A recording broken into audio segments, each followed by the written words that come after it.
ये बेरा दे बंदे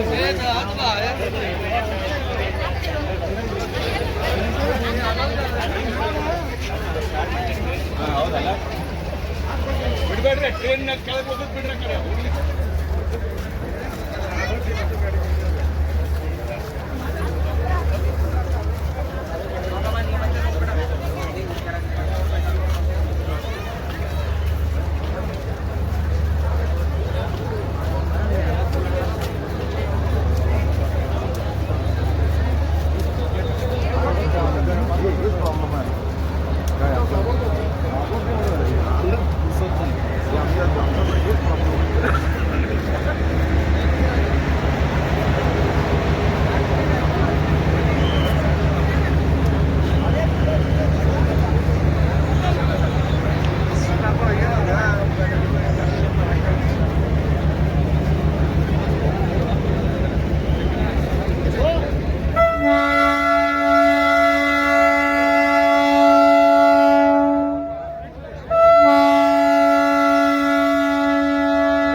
ಹಂಗೂ ಹೆಂಗೂ ನಮ್ಮ ಗ್ರಾಮಕ್ಕೆ ರೈಲು ಬಂತುಪ್ಪ.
ಟ್ರಾವೆಲ್ ಮಾಡಿ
ಜಾಗ ಕೊಡ್ರಿ.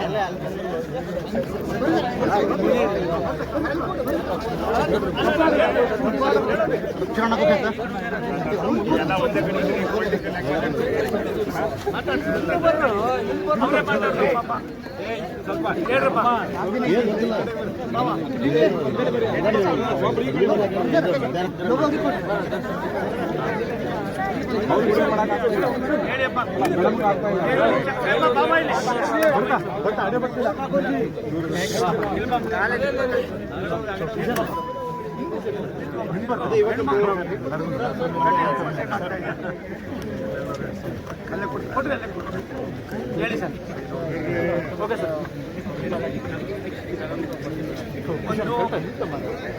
ನಾನು ಎಲ್ಲವನ್ನು ಕೂಡ ಸ್ಪಷ್ಟವಾಗಿ ತಿಳಿಸಿದ್ದೇನೆ. ನಾವು ದರಾನು ಕೂಡ ಇವತ್ತು ಬರೀ ಉದ್ದೇಶ ಈ ಭಾಗದ ಜನರಿಗೆ ಅನುಕೂಲ, ಕಾರ್ಮಿಕರು, ಮತ್ತು ಹುಬ್ಬಳ್ಳಿಯಲ್ಲಿ ಇಲ್ಲಿಂದ ಮನೆ ಮಾಡ್ಕೊಂಡು ಹೋಗಿರ್ತಕ್ಕಂಥ ಬಹುತೇಕ ಕುಟುಂಬಗಳಿವೆ. ಅವ್ರಿಗೊಂದು ಕಾನ್ಫಿಡೆನ್ಸ್ ಬರಬೇಕು. ನಾನು ಹುಬ್ಬಳ್ಳಿಲಿರೋ ಬಂದು ಇಲ್ಲೇ ಇದ್ದರೆ ಜೀವನದಲ್ಲಿ ಒಂದು 4,000 ರೂಪಾಯಿ ಕಡಿಮೆ ಆಗ್ತದೆ, ಜೀವನ ಮಟ್ಟ ಕಾಸ್ಟ್ ಆಫ್ ಲಿವಿಂಗು ಕಡಿಮೆ ಆಗ್ತದೆ. ಅದು ಬರಬೇಕು. ಆ ಮಟ್ಟಕ್ಕೆ ತರೋದಕ್ಕೆ ಎಲ್ಲ ಚಿಂತನೆಯನ್ನು ಇದ್ದೀವಿ. ಅಧಿಕಾರಿಗಳಿಗೆ ಪ್ರತಿಯೊಂದನ್ನು ಸ್ಪಷ್ಟವಾಗಿ ಹೇಳಿ, ನಾನಿರ್ಬೋದು, ಕಾಗೇರಿ ಸಾಹೇಬ್ ಇರ್ಬೋದು, ಏನು ದೇಶಪಾಂಡೆ ಸಾಹೇಬ್ರ ಅವ್ರ ಅನುಭವವನ್ನು ಹಂಚ್ಕೊಂಡಿದ್ದಾರೆ, ಅದನ್ನು ಯಥಾವತ್ತಾಗಿ ಒಂದು ಕನೆಕ್ಟಿವಿಟಿಯನ್ನು ಮಾಡೋದು ಒಂದು ಕಡೆ ಆದರೆ, ಮತ್ತೊಂದು ಕಡೆ ಈ ಟ್ರೈನನ್ನು ದಾಂಡೇಲಿ ಅಣ್ಣಾವರವನ್ನು ತಕ್ಷಣವೇ ಹುಬ್ಬಳ್ಳಿಗೆ ವರ್ಗೂ ಹೋಗ್ತಕ್ಕಂಥದಕ್ಕೆ ನಾವು ಏನೇನು ಕ್ರಮ ತಗೊಳ್ತಕ್ಕಂಥದಕ್ಕೆ ಅಧಿಕಾರಿಗಳು ಒಂದು 15-20 ದಿವಸಗಳೇ ಮಾಹಿತಿ ತರಿಸ್ಕೊಂಡು ನಾನು ಅಲ್ಲಿ ಬೋರ್ಡ್ನಲ್ಲಿ ಮಾತಾಡಿ ಅದೆಲ್ಲವನ್ನು ಕೂಡ ಮಾಡ್ತಕ್ಕಂಥ ಪ್ರಯತ್ನ ಮಾಡ್ತೀವಿ. ಇದು ಭಾರಿ ಉಪಯುಕ್ತ ಇದೆ, ಭಾರಿ ಇಂಪಾರ್ಟೆಂಟ್ ಇದೆ. ಆದ್ದರಿಂದ ಇದು ನಿಜವಾಗ್ಲೂ ಕೂಡ ಸಾಮಾನ್ಯರಿಗೆ ದೊರಕತಕ್ಕಂಥ ಸೌಲಭ್ಯ ವಂಚಿತವಾಗಿತ್ತು. ಇದನ್ನು ಸರಿಪಡಿಸ್ತಕ್ಕಂಥ ಕೆಲಸವನ್ನು ಮಾಡಿ ಪ್ರಧಾನಿಗಳ ಒಂದು ಆಶಯ ಏನಿದೆ, ಅವರ ಸಂದೇಶ ಏನಿದೆ, ಅದನ್ನು ಕಾರ್ಯರೂಪಕ್ಕೆ ತರ್ತಕ್ಕಂಥ ಕೆಲಸ. ಸರ್, ಈಗ ಸಂಡೇ ಬಂದ್ ಮಾಡಬೇಕು ಅಂತ ಇಲ್ಲ, ಅದನ್ನು ಕೂಡ ಹೇಳಿದ್ದೀನಿ. ಎಲ್ಲಿ ಏನು ಅನ್ನೋದಕ್ಕಿಂತ ಹೆಚ್ಚಾಗಿ ಈ ರೀತಿಯಾಗಿ ಟೂರಿಸಮ್ಗೆ ಒಂದು ಹಬ್ಬ ಆಗಿರ್ತಕ್ಕಂಥ ಈ ಭಾಗಕ್ಕೆ 7 ಭಾನುವಾರ ನಾವು ಯಾಕೆ ಮಾಡ್ತೀವಿ ಅಂದರೆ, ಒಂದು ಟ್ರೈನು ಒಂದು ವಾರ ಎಲ್ಲ ಓಡಿದ್ವಿ. ಅದು ಏನಾಗಿದೆ, ಎತ್ತಾಗಿದೆ, ಇಂಜಿನ್ ಏನು, ಮತ್ತೊಂದೇನು, ಬ್ರೇಕ್ ಏನು, ನಾವೇನು ಇಲ್ಲಿದ್ದಂಗೆ ನಮ್ಗೆ ಊಟ ಮಾಡಿದವ್ರು ನಾವೆಲ್ಲ ಇದ್ದೀವಿ. ಒಂದು ವಾರದಲ್ಲಿ ಒಂದೇ ಬಾರ ಟ್ರೈನು ಪ್ರತಿದಿನವೂ ಕೂಡ ಚೆಕ್ ಮಾಡ್ತೀವಿ. ಹಿಟ್ ಲೈನ್ಗಳು ಪ್ರತಿದಿನವೂ ಕೂಡ ಅದು ಬಂದು ನಿಂತ ಮೇಲೆ 8 9 ಗಂಟೆಗಳ ಕಾಲ ನಮ್ಮ ತಾಂತ್ರಿಕ ಸಿಬ್ಬಂದಿ ಯಾವ ರೀತಿ ಫ್ಲೈಟ್ಗಳನ್ನು ನಾವು ಮುತುವರ್ಜಿಗೆ ನೋಡ್ತಾರೋ ಅದಕ್ಕಿಂತ ವಿಭಿನ್ನವಾಗಿ ನಮ್ಮ ರೈಲ್ವೆ ಇಲಾಖೆಯಲ್ಲೂ ಕೂಡ ಆ ರೀತಿ ಟೆಸ್ಟ್ಗಳು ಮಾಡ್ತಕ್ಕಂಥದ್ದಿದೆ. ಆದರೆ ಇಂಥ ಕೆಲವು ಪ್ರದೇಶಗಳಿಗೆ ಏನು ಇವರಿಬ್ಬರು ನಾಯಕರು ಹೇಳಿದ್ದಾರೆ, ನಾನು DRM ಹತ್ರ ಈಗಾಗಲೇ ಮಾತಾಡಿದ್ದೀನಿ. ಅದನ್ನು ಕೂಡ ಹಂತ ಹಂತವಾಗಿ 7 ದಿನಗಳು ಕಾಲ ಇಲ್ಲಿ ನಡೆಯತಕ್ಕಂಥ ಓಡಾಡ್ತಕ್ಕಂಥ ವ್ಯವಸ್ಥೆಯನ್ನು ಮಾಡಿ. ಹುಬ್ಬಳ್ಳಿ ಅಂಕೋಲ ತುಂಬ ಹಡಲ್ಸ್ ಇತ್ತು, ಎಲ್ಲೋ ಒಂದು ಹಂತಕ್ಕೆ ಬಂದಿದೆ. ಅದಕ್ಕೋಸ್ಕರ ಒಬ್ಬ ನೋಡಲ್ ಆಫೀಸರ್ನ ಹಾಕಿದ್ದೀವಿ. ಈಗಾಗಲೇ ಪರಿಸರ ವ್ಯವಸ್ಥೆ ನಮ್ಗೆ ಪರವಾಗಿದೆ. ಕೆಲವನ್ನ ನಿಮ್ಮ ಹತ್ರ ಹೇಳೋಕ್ಕಾಗೋದಿಲ್ಲ, ಹೇಳೋದ್ರಿಂದ ಇನ್ನೊಂದಷ್ಟು ಗೊಂದಲವನ್ನು ನೀವೇ ಸೃಷ್ಟಿ ಮಾಡ್ತೀವಿ ಪುಣ್ಯಾತ್ಮರು. ಹಾಗಾಗಿರೋದ್ರಿಂದ ನೀವೇನು ಕಡಿಮೆ ಏನಲ್ಲ, ನಮಗೆ ಈ ಭಾಗಕ್ಕೆ ಅದಾಗಬೇಕು ಅನ್ನೋ ಒಂದು 17,000 ಕೋಟಿಗೂ ಮೇಲ್ಪಡ್ತಾ ಇರ್ತದೆ. ಅದಲ್ದಿರ ನ್ಯಾಷನಲ್ ಹೈವೇ ಮತ್ತು ಇದು ರೈಲ್ವೆ ಎರಡನ್ನೂ ಕೂಡ ಜೊತೆಯಲ್ಲಿ ಕೊಂಡೊಯ್ತಕ್ಕಂಥಕ್ಕೆ ನಾವು ಚಿಂತನೆ ಮಾಡ್ತಾ ಇದ್ದೀವಿ ಅನ್ನೋದಕ್ಕಿಂತ ಹೆಚ್ಚಾಗಿ ಕ್ಯಾಬಿನೆಟ್ಗೆ ತರ್ತಕ್ಕಂಥ ಎಲ್ಲ ಸೂಚನೆಗಳನ್ನು ನಾವು ಮಾಡಿದ್ದೀವಿ. ಹಾಕಿದ್ದನ್ನೆಲ್ಲ ಹೇಳಿದ ತಕ್ಷಣ ನೀವು ನಾಳೆ ಬೆಳಗ್ಗೆ ಹಾಕಿ ನಮ್ಮನ್ನೆಲ್ಲ ಒಂದು ಕಡೆ ಇನ್ನೊಂದಷ್ಟು ತರಲೆ ಮಾಡೋ ಕೆಲಸಕ್ಕೆ ಆಗೋದು ಬೇಡ. ಇದು ಯೋಜನೆ ನಮ್ಮ ಕಾಲದಲ್ಲಿ ಕಾರ್ಯರೂಪಕ್ಕೆ ತರೋಕೆ ಏನೇ ಬೇಕೋ ಎಲ್ಲ ಕ್ರಮ ವಹಿಸ್ತೀವಿ. ಒಂದು ಅದನ್ನು ಹೇಳಿದ್ದಾರೆ, ನಾವು ನಿಮಗೆ ಅಪ್ರಿಷಿಯೇಟ್ ಮಾಡಬೇಕು. 35 ವರ್ಷದಲ್ಲಿ ಸರ್ ನೀವು ಯಾವುದು ಸಕಲೇಶ್ಪುರದಿಂದ ಕುಕ್ಕೆ ಸುಬ್ರಹ್ಮಣ್ಯವರೆಗೆ 55 ಕಿಲೋಮೀಟರ್ ಟನಲ್ಗಳು ಮತ್ತೊಂದಿದ್ದು ಎಲೆಕ್ಟ್ರಿಫಿಕೇಷನ್ ಆಗಿರಲಿಲ್ಲ. ನಾವು ಇದನ್ನು ಕೈಗೆತ್ತಿಕೊಂಡು ತಾಂತ್ರಿಕವಾಗಿ ಅದೆಲ್ಲವನ್ನು ಮಾಡಿ ಎಲೆಕ್ಟ್ರಿಫಿಕೇಷನ್ ಮುಗಿಸಿದ್ದೀವಿ. ಒಂದು ಸಬ್ಸ್ಟೇಷನ್ ಬೇಕಿತ್ತು, ರಾಜ್ಯ ಸರ್ಕಾರ ಮಾಡಬೇಕಿತ್ತು, ದುಡ್ಡು ಕಟ್ಟಿಸಿ ಎಲ್ಲ ಮಾಡಿ ಜಾಗನೂ ಕೊಟ್ಟಿದ್ದೀವಿ. ಅದು ಕೆಲಸ ನಡೀತಾ ಇದೆ. ಇನ್ನೊಂದು 1-1.5 ತಿಂಗಳಲ್ಲಿ ಬೆಂಗಳೂರಿಂದ ಮಂಗಳೂರವರೆಗೂ ಎಲೆಕ್ಟ್ರಿಷನ್ ಲೈನು ಓಡ್ತದೆ. 55 ಕಿಲೋಮೀಟ್ರಿಂದ ನಮ್ಮ ಗಡಲ್ಸ್ ಆಗಿತ್ತು, ಅದು ಮಾಡಿದ್ದೀವಿ. ಅದಲ್ಲದೆ ಗಡ್ಕರಿ ಸಾಹೇಬರು ಇನ್ನೊಂದು ಲೈನನ್ನು ತೆಗೆದುಕೊಂಡು ಹೋಗ್ಬೇಕಾದ್ರೆ ನಾವು ರಾಷ್ಟ್ರೀಯದೊಳಗೆ ಎರಡೂ ಕೂಡ ಅಲ್ಲೂ ಕೂಡ ಅಂಕೋಲ ಹುಬ್ಬಳ್ಳಿ ಏನಿದೆ ಅದೇ ರೀತಿ ಮಾಡಬೇಕು ಅನ್ನೋದು ಕೂಡ ನೆಗೋಸಿಯೇಷನ್ ನಡೀತಾ ಇದೆ. ನನಗನ್ನಿಸ್ತದೆ ರೈಲ್ ರೋಡ್ ಕಾರ್ಪೊರೇಷನ್ನು ಮತ್ತು ಹಾರ್ಬರ್ ಏನಿದೆ ಇವೆಲ್ಲಕ್ಕೂ ಕೂಡ ನಾವು ಹೆಚ್ಚಿನ ಆದ್ಯತೆ ಕೊಡ್ತಕ್ಕಂಥದ್ರಲ್ಲಿ ನಿಮ್ಗೆ ಗೊತ್ತಿದೆ 500ಕ್ಕೂ ಮೇಲ್ಪಟ್ಟು ಸರೋವರಗಳನ್ನು ನಾವು ಇವತ್ತು ಕೈಗೆತ್ತೀವಿ. ಮತ್ತು ತೆಂಗು ಗೋಡಂಬಿಗೆ ಆದ್ಯತೆ ಕೊಡೋದ್ರ ಜೊತೆಯಲ್ಲಿ ರೈತರಿಗೆ ಬೇಕಾಗಿರ್ತಕ್ಕಂಥ ಕೃಷಿ ವ್ಯವಸ್ಥೆಗಳಿಗೆ ಹೆಚ್ಚಿನ ಶಕ್ತಿಯನ್ನು ಕೊಡ್ತಕ್ಕಂಥದ್ದು ಮಾಡಿದ್ದೀವಿ. ಪ್ರತಿಯೊಂದು ಕೂಡ ಹಾಡು ಮುಟ್ಟದ ಸೊಪ್ಪಿಲ್ಲ ಅನ್ನೋ ಹಾಗೆ ನರೇಂದ್ರ ಮೋದಿಯವರಿಗೆ ಬಡತನದ ರೇಖೆಯಿಂದ ಮೇಲ್ಪಂಕ್ತಿಗೆ ತರ್ತಕ್ಕಂಥ ಅದಕ್ಕೆ ಯಾವ್ಯಾವ ಹ್ಯಾಂಗರ್ನಲ್ಲಿ ಯಾವ ರೀತಿ ನಾವು ಕೆಲಸ ಕಾರ್ಯಗಳನ್ನು ಮಾಡಿದ್ರೆ ಅದನ್ನು ನಾವು ಅದರಲ್ಲಿ ಸಫಲರಾಗ್ಬೋದು ಅನ್ನೋದನ್ನು ನರೇಂದ್ರ ಮೋದಿ ಸಾಹೇಬರು ತೋರಿಸ್ತಾ ಇದ್ದಾರೆ.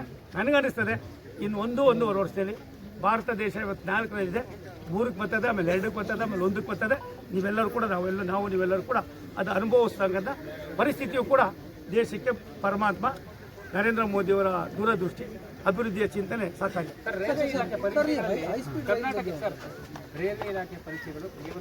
ಇಲ್ಲಪ್ಪ ನೋಡಪ್ಪ, ಒಂದು ರೈಲ್ವೆ ಇಲಾಖೆಯಲ್ಲಿ ಮೊದಲಿರಲಿಲ್ಲ, ನಾವು ಕನ್ನಡದಲ್ಲಿ ಮಾಡೋದಕ್ಕೆ 15 ಭಾಷೆಯಲ್ಲೂ ಕೂಡ ಎಕ್ಸಾಮಿನೇಷನ್ ನಡೀತಾ ಇದೆ. ಈಗಾಗಲೇ ಅಪಾಯಿಂಟ್ಮೆಂಟು ಆಗ್ತಾ ಇದೆ. ಬಟ್ ಒಂದು ಪ್ರಮೋಷನ್ ಲೆವೆಲ್ ಬಂದಾಗ ನೀವು ಯೋಚನೆ ಮಾಡಬೇಕಾಗ್ತದೆ. ನಮ್ಮಲ್ಲಿ ರೈಲ್ವೆಯಲ್ಲಿ ಇರತಕ್ಕಂಥದ್ದು ಕೇವಲ 2 ನಮ್ಮ ಆಡಳಿತ ವ್ಯವಸ್ಥೆಯಲ್ಲಿ ಹಿಂದಿ ಮತ್ತು ಇಂಗ್ಲೀಷ್. ಇದನ್ನು ಕಡ್ಡಾಯವಾಗಿ ನಾವು ಕಲೀಲೇಬೇಕಾಯ್ತದೆ. ನನಗೇನು ಗೊತ್ತಿರಲಿಲ್ಲಪ್ಪ, ನಾನು ಇವಾಗ ಅಷ್ಟೋ ಇಂಗ್ಲೀಷ್ ಮಾತಾಡ್ತಾ ಇಲ್ಲ. ಇನ್ನೊಂದು 2-3 ವರ್ಷ ಹೋದರೆ ಕ್ಲಾಸ ಭಾಷಣ ಮಾಡ್ತೀನಿ. ಇದು ಬರದೇ ಹೋದರೆ ಆಡಳಿತದ ವ್ಯವಸ್ಥೆಯಲ್ಲಿ ದುಷ್ಪರಿಣಾಮ ಬೀರ್ತದೆ ಅನ್ನೋದು ಚಿಂತನೆ ನಡೀತಾ ಇದೆ. ಅದಕ್ಕೂ ಕೂಡ ಏನೇನು ಮಾಡಬೇಕು ಮಾಡ್ತೀವಿ. ಸರಿ, ಈ ಹಿಂದೆ ಕನ್ನಡದಲ್ಲಿ ಎಕ್ಸಾಮ್ ಮಾಡಿದ ಕಾರಣಕ್ಕೆ ಕರ್ನಾಟಕದ ಸಾಕಷ್ಟು ಸಂಖ್ಯೆಯಲ್ಲಿ ರೈಲ್ವೆ ಇಲಾಖೆ ಜಾಯ್ನ್ ಆಗಿದೆ. ಒಂದು ನಿಮಿಷ, ಅದು ಮಾಡಿದ್ದೆ ನಾನು ಬಂದ ಮೇಲೆ ರೀ, ಮೊದಲಿರಲಿಲ್ಲ ರೀ ಸ್ವಾಮಿ. ಇವಾಗ ಪ್ರಮೋಷನ್ಗೆ ನಾವು ಮತ್ತೆ ಮಾಡಿಲ್ಲ. ಒಂದು ನಿಮಿಷ ತಾಳಪ್ಪ, ಪ್ರಮೋಷನ್ಗೆ ಮಾತ್ರ ನಮಗೆ ಇದು ಇಲ್ಲ ಕನ್ನಡದಲ್ಲಿ. ಪ್ರಮೋಷನ್ ಬಿಟ್ಟು ಬಾಕಿದ್ದೆಲ್ಲ ಇದೆ. ಅದೇನು ಹೇಳಿದ್ರೆ ಹೈಸ್ಪೀಡು ಮಾಡಿದೆ. ಪುಣೆ ಮತ್ತು ಬೆಂಗಳೂರನ್ನು ಕೂಡ ಅದ್ರ ಜೊತೆಯಲ್ಲೇ ಸೇರಿಸಿ 8 ಕೂಡ ಮಾಡ್ತಕ್ಕಂಥ ಪ್ರಕ್ರಿಯೆ ಪ್ರಾರಂಭ ಆಗ್ತದೆ. Thank you sir.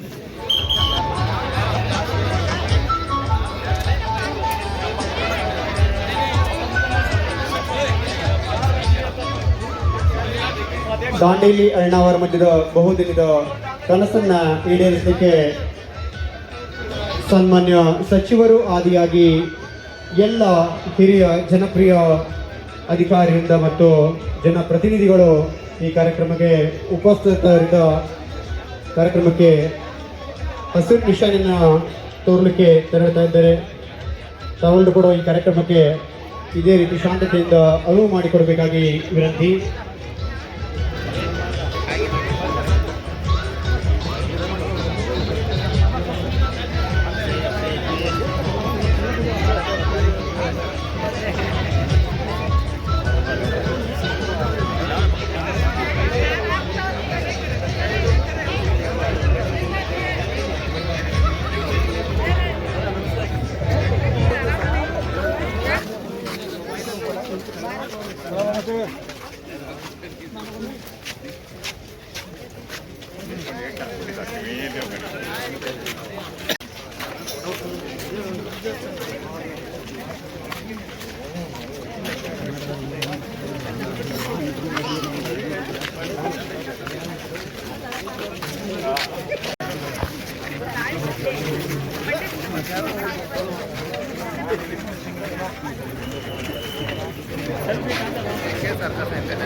ಮುಖ್ಯ ವೇದಿಕೆಗೆ ಹಸಿರು ನಿಶಾನೆಯನ್ನ ತೋರುವುದರ ಮೂಲಕ ಈ ಭಾಗದ ಜನರ ಬಹು